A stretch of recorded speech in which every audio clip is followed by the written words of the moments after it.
인간의 번뇌가 닿지 않는 아득한 곳, 만상의 혼령들이 잠든 영계 귀허. 그곳의 주인이자 모든 망자의 통치자인 그녀는 바로 하사모입니다. 他虽不死不灭，不变无色，入味不知冷暖。 삼계를 뒤흔들 영역을 가졌으나 정작 자신은 그 무엇도 느끼지 못하는 적막한 어둠 속에 갇혀있는 하사모. 수백 년 전 영계의 술사는 그녀에게 오감을 되찾아줄 유일한 열쇠가 파만검의 주인이라 일러주었고, 하사모는 파만검을 찾아 기나긴 세월 인간계를 부유하였습니다. 비바람이 몰아쳐 시신이 산을 이룬 양주성. 하사모는 그 비참한 풍경 속에서도 한 줄기 감흥 없이 발걸음을 옮기던 중 숨이 끊어져 가던 한 사내로부터 아들을 구해달라는 애원을 듣게 됩니다. 그녀가 범상치 않은 존재임을 깨달은 이 남자는 계속해서 간청을 했고, 하사모는 그녀의 원칙에 따라 감정이라는 것이 없는 무채색의 세상에 살고 있는 하사모. 그녀에게는 인간들의 희생과 사랑이 참 이해하기 어려운 것이었는데요. 그녀가 시체 더미에 깔려있던 아이 설치명을 구하던 그때 북순과의 혈투에서 승리한 대량의 군사들이 입성하기 시작했고, 군의 선두에 선 것은 바로 젊은 장수 단서. 수백 년 동안 찾아 헤맸던 파만검이 어째서 젊은 장수의 허리춤에 있는지 대체 이해가 되지 않는 하사모. 감정이라는 것을 전혀 알지 못하는 그녀였지만 그에게 접근하기 위해 처연하게 눈물을 흘리며 가련한 인간 여인의 연기를 펼칩니다. 의도적으로 그에게 다가간 그녀. 보아하니 단서라는 자는 파만검을 가지고 있을 뿐 영계의 존재는 아닌 것 같은데요. 비록 영계의 군주라 할지라도 하사모가 빌려 입은 인간의 육신은 한없이 미약할 뿐. 잠깐 돌아다녔을 뿐인데 벌써 현기증이 느껴지는 그녀. 그녀는 아이를 구해달라는 짧은 호소만을 남긴 채 정신을 잃고 쓰러져 버렸는데요. 물론 하사모의 본체는 허공에서 파만검의 주인을 호기심 어린 눈으로 바라보고 있습니다. 다시 기력을 회복해 인간의 몸으로 돌아온 하사모. 어차피 맛조차 느끼지 못하는 자신의 식사를 갓 태어난 설치명에게 건넸는데 녀석은 꽤나 감동한 모양입니다. 이튿날 설치명과 함께 그의 아버지를 묻기 위해 묘지로 향한 하사모. 그녀는 아무리 생각해도 슬퍼하는 이들의 곡소리를 이해할 수 없었습니다. 말은 차갑게 하긴 했지만 사람들을 위해서 망자를 기리는 종이돈을 나빗대로 변모시켜 하늘로 날려보낸 그녀. 그녀가 날린 종이나비가 사람들의 아픈 마음을 위로하던 그때 신분을 숨기고 묘지를 순찰 중이던 이는 바로 단서. 순찰을 나온 그는 망자들의 유품을 빼앗는 병사들과 대치했고, 이를 지켜보는 하사모는 검을 뽑지도 않은 채 병사들을 제압하며 그녀를 실망시킨 단서. 그를 쪼르르 따라간 그녀는 자신의 인간계 이름과 의동생을 소개합니다. 바로 그때 허공을 가르는 자객의 화살이 그를 노렸고 빗나간 화살을 응시하는 그녀. 그가 파만검으로 화살을 두 동강이 내자 그녀는 단서를 검이 선택한 주인으로 인정할 수밖에 없었는데요. 곧 눈이 내릴 것 같은데 갈 곳이 없다며 단서의 옷고름을 잡아끄는 하사모. 흔쾌히 거처를 정해주겠다고 한 그가 이런 날씨에 눈이 정말 내리겠냐고 하자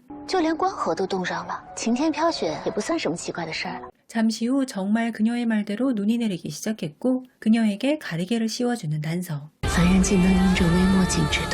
눈이 내리자 괜스레 기뻐하는 사람들. 단서의 다정함 때문인지 몰라도 그녀는 보통 사람들의 감정을 느끼지 못함을 못내 아쉬워하다가도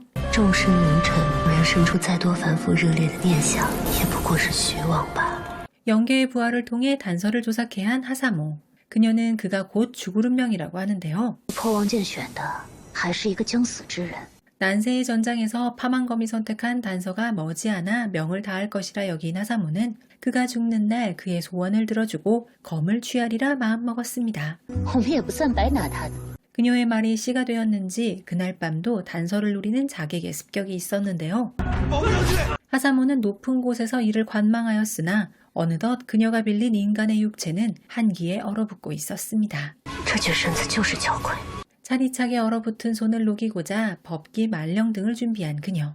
명색이 영계 최강의 법기라 불리는 말령등은 파만검의 기운에 거세게 흔들렸고 바닥으로 내려온 하사모. 파만검을 든 단서와 마주한 그녀는 本尊倒要看看你凭什么让破望剑认你。 그녀가 내뿜은 냉기에 온몸이 얼어붙기 시작하는 단서. 하사모는 오늘 끝장을 볼 참이었으나 귀찮아하면서도 치명에게 달려간 그녀. 치명은 하사모를 찾으러 나왔다가 원혼에게 붙잡히려던 참이었는데 말령의 주인인 그녀가 나타나자 두려움에 떨더니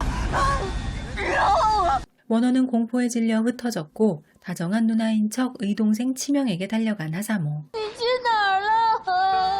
그녀의 싸구려 연기를 지켜보던 단서의 부하 맹교위는 대체 무슨 꿍꿍이가 있길래 자꾸 장군의 곁을 맴도느냐고 물었고 그녀는 사뭇 진지한 표정으로 便对将军一见钟情。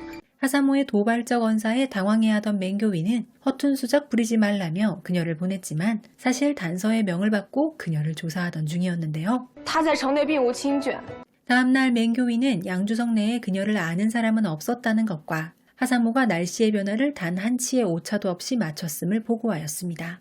贺姑娘似乎对我的佩剑颇感兴趣。 단서와 단 둘이 있게 된 그녀.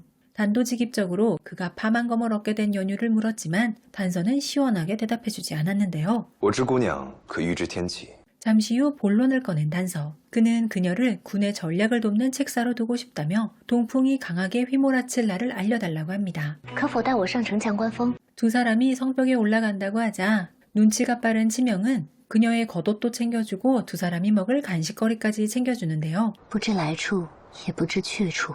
바람을 살피기 위해 높은 성벽에 오른 두 사람. 단서는 무슨 생각인지 그녀가 색을 구분하는지 은밀히 시험해봅니다. 就如同我这袖口的颜色一样。是， 역시 그녀는 보통 사람이 아닌 것 같다고 확신하는 단서. 그런 그에게 하사모는 갑자기 你死之后，你的剑交由我来保管。 그녀의 기이한 말에 대해 연유를 묻자 하사모는 동풍을 묻는 것은 전력자가 현격한 삭주성을 치겠다는 뜻이며 이는 곧 죽음을 자초하는 길 아니냐며 我可以帮你完成你的一个遗愿。 성 아래로 내려온 두 사람은 치명이 준비해준 간식을 함께 먹는데 다시 한번 그녀를 시험해보는 단서. 这糖人太甜了。谁让会是甜呢？ 그녀가 데이트, 아니 성벽 시찰에서 돌아오자 이번에는 뜨끈뜨끈한 떡을 준비해놓은 의동생 치명. 小姐，你小心烫啊！ 아무 감흥이 없는 그녀는 떡을 먹으며 뜨거운 척, 달달함을 느끼는 척 연기를 해가며 떡을 먹었는데 아까 그녀에게 주었던 간식은 전혀 달지 않았다고 알려주는 치명. 甜吗？甜过头了。 그제서야 단서가 자신이 맛을 느끼는지 색을 볼 수 있는지 시험해보았다는 것을 깨달은 그녀. 这个小狐狸胆敢探到本尊头上。 마침내 하사모가 예언한 동풍의 날. 단서는 눈보라를 뚫고 결사대를 이끌고 삭주로 출격합니다. 段虚这次应该是十死无生。 대량군의 승리와 단서의 무사귀환을 바라는 치명은 단서가 아마 돌아오지 못할 것이라는 그녀의 말에 눈물을 글썽이며 你能不能不要让他死呀？ 어차피 단서는 이번 전투에서 죽을 것이 뻔했기에 파만검을 접수하러 삭주의 전장에 날아온 그녀. 그녀가 예견한 대로 이미 전세가 기울어 단서의 명이 경각에 달린 것처럼 보이자 그녀는 악기를 꺼내서는 我来为你送葬一曲。 회색의 기운이 점점 짙어지고 있는 대량군. 오직 죽은 자에게만 들리는 그녀의 장송곡이 울려 퍼지는 가운데 북숭의 병사들에게 포위되어 궁지에 몰린 단서. 有意思，我倒要看看你还能撑多久。 신들린 듯한 그녀의 연주가 막 끝이 났지만 여전히 살아있는 단서와 대량의 병사들. 10月初8，6时东风。 그 순간 대량의 군기가 흔들렸고 기적처럼 불어오는 강한 동풍. 바람이 불기 시작하자 산 너머에서 마치 화마처럼 날아드는 붉은 새의 무리. 갑작스러운 붉은 새 무리의 등장에 북숭군이 우왕좌왕하던 그때 단서는 미리 배치한 불화살 부대를 이용해 새 떼에 불을 붙이는 화공을 펼쳤고 전세가 역전되기 시작한 데다가 때마침 당도한 대량의 원군. 파만검을 거두려던 하사모는 예상보다 강인한 그의 명줄과 베일에 쌓인 정체에 강한 호기심이 발동하는데요. 看来给段小狐狸的送葬曲得留到下一次了。 승전 후 삭주성에 입성한 단서. 그는 이번 전투의 1등 공신인 그녀에게 부하들을 보내서는 将军让我给您带话，姑娘官封献策，居功甚伟。 혹시나 그녀가 거절할까봐 최고급 마차에 호위 부대까지 완비해 놓은 단서.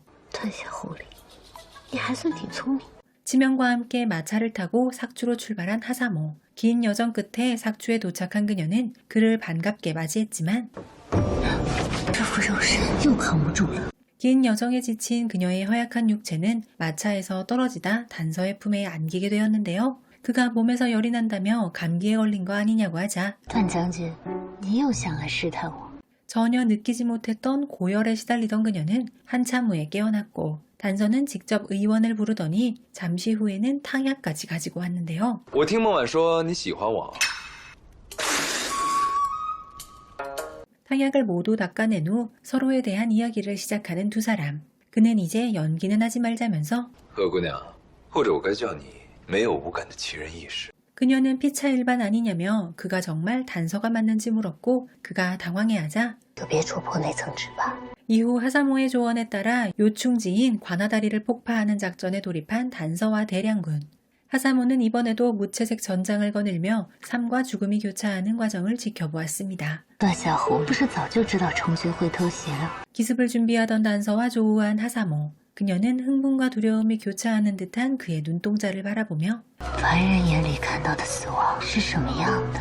잠시 후 신호를 받고 적진을 향해 달려가던 단서가 그녀의 몸을 통과해 지나가는 순간 하사모의 눈앞에 찬란한 황금빛으로 빛나는 명주가 모습을 드러냈습니다. 等那个人出现的时候，明珠会告诉你的。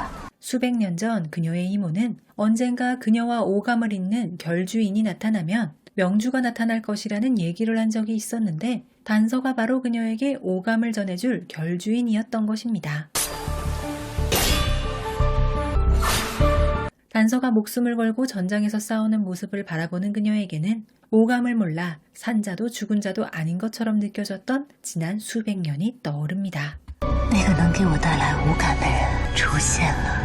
이리러바 진비유 주연의 판타지 로맨스 백일제 등의 현지 반응 한번 살펴볼까요? 백일제 등의 소재는 신선하고 재미있으며 모든 캐릭터가 선명한 특색과 성격을 가지고 있습니다. 현재까지 등장한 인물들은 남녀 주인공들 뿐만 아니라 조연들까지도 행동 동기가 논리적이며 모두 영리하게 행동한다고 말할 수 있어 시청자들이 몰입해서 보는 즐거움을 주고 있다고 평가받고 있습니다. 디리러바는 특유의 패기 넘치는 모습 외에도 규영의 반전 매력을 적절하게 표현해냈으며 등장하자마자 화면의 중심이 되는 연기로 네티즌들의 일관된 호평을 받고 있습니다. 진비우의 스타일링이 헌어보다 다소 아쉽다는 반응도 있긴 하지만 회차가 쌓일수록 두 사람의 케미가 살아난다는 반응이 나오고 있다고 합니다. 무엇보다 디리러바가 그동안 자신에게 맞지 않는 역할을 해왔던 것 같은데 이번에 정말 제대로 딱 맞는 옷을 입었다며 호평이 많다고 해요. 드라마판의 남녀 주인공으로 디리러바와 진비유가 출연한다고 발표되자마자 즉각 뜨거운 논란이 일었었다고요.